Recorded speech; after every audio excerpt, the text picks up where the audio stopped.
لمياء محمد حنتش، منسقية دور المرأة في كانتون الحسكي. طبعا العنف وقع في تاريخ 25 تشرين الأول عام 1981. تم اغتيال بوحشية الأخوات الثلاثة من قبل أو بأمر من الحاكم فراماي، وهنا قد بدأ العنف. طبعا العنف تمرد عبر التاريخ وعبر السنوات، لأن تم زرع هذا العنف من قبل الدول الرأسمالية، والهدف منه تفكك المجتمع وكسر إرادة المرأة. العنف ضد المرأة له تأثيرات كبيرة. عندما تكسر المرأة يكون تأثير على الأطفال، على الطبيعة، على المجتمع، لأن هي المرأة أساس المجتمع. طبعا نحن كعملنا في دار المرأة تأتينا مشاكل كثيرة، دعاوي كثيرة. عدد الدعاوي تقريبا تتوصل في دور المرأة إلى 80 دعوة تقريبا. سابقا كانت إلى 300 دعوة، الآن صار نسبة كبيرة بانخفاض الدعاوي. طبعا نحن بدورنا كدور المرأة نقوم بتدريب توعية للمجالس والكومينات وضمن القضايا التي تأتي إلى دار المرأة. المشاكل منها والعنف المتواجد حاليا هي القتل بذريعة الشرف وتعدد الزوجات وزواج القاصرات. هذه القضايا كثرتهم في دار المرأة. طبعا بدي أشرح شوية خلافات اللي عم تصير وإيش هي الأسباب والتأثيرات اللي عم تصير من وراها. هلا خلافات الزوجية عم تؤدي إلى الطلاق بنسبة كبيرة. السبب هو إنه زواج القاصر.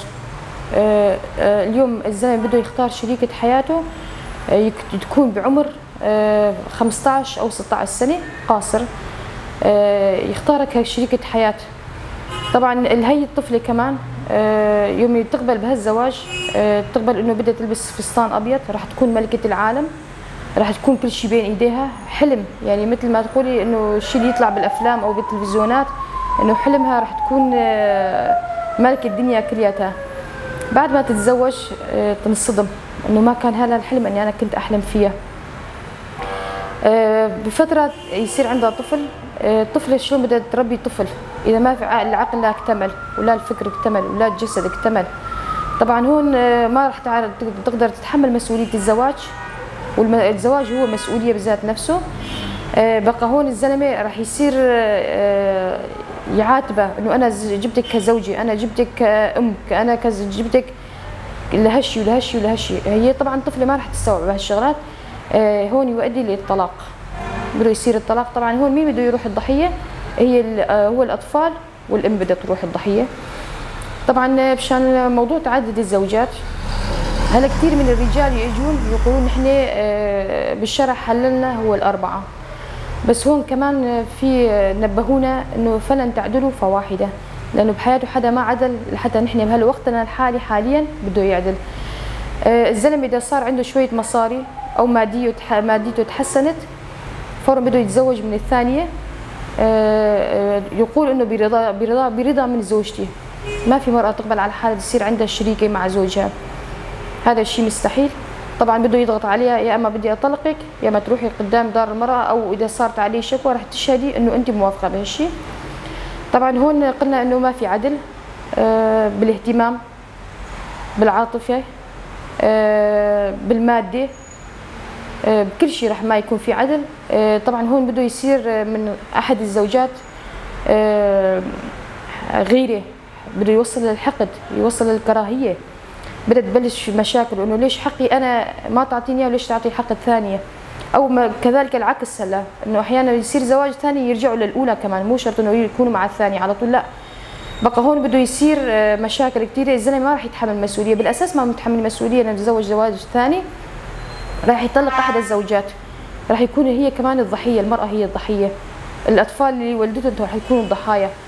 يعني هلا كثير من الاطفال عم نشوفهم بالشوارع عم يشحدوا، عم يشتغلوا مشان يأملوا لقمة الخبز اللي أب تركهم بنص الطريق، اللي بما يعيش أمهم ويعيشوا نفسهم. طبعا هاي حالات كتير صايرة هون عندنا بمناطقنا. طبعا بعد ثورة روج آفا موضوع انه قتل النساء بذريعة الشرف، نحن نقول انه المرأة هي شرف نفسها، ما في حدا يصون شرفها لانه هي حافظة على شرفها، وهي جسدها او فكرها او الشيء اللي ملكها هي ملكها الخاص، ما حدا يقدر انه يحافظ عليها من اخ او اب او عم او اي شيء.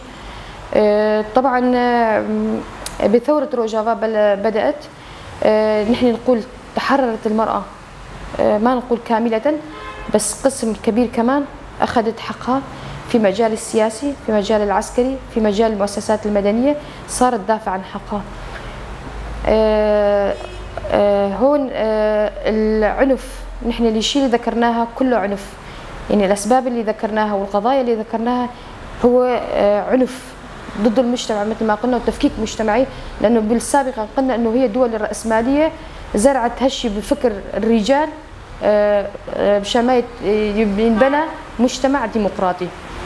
طبعا انا اوجه رسالة باسم دور المرأة، انه كل مرأة تقوي حالها وما تقبل على حالها الظلم، وتدافع عن نفسها وعن اطفالها وعن بيتها وعن مرأة اخرى، مو عن نفسها، ما تقبل على جنسها نفسها، ويكون كل مرأة تطلع على قانون الأسرة مشان تعرف إيش في عليها حقوق وإيش من حقها، مشان هون ما تصير مشاكل. ويوم نحن كدار مرأة كمان نعرف إنه فعلا وصلنا الوعي للمجتمع كامل. طبعا هي المرأة أساس المجتمع، وهي حياة، وهي في حال إن هدمت المرأة أو انكسرت المرأة سوف ينكسر المجتمع ويصير تفكك كامل، ويذهب فيها ضحايا كثير مثل الأطفال والزوج والعائلة كاملة.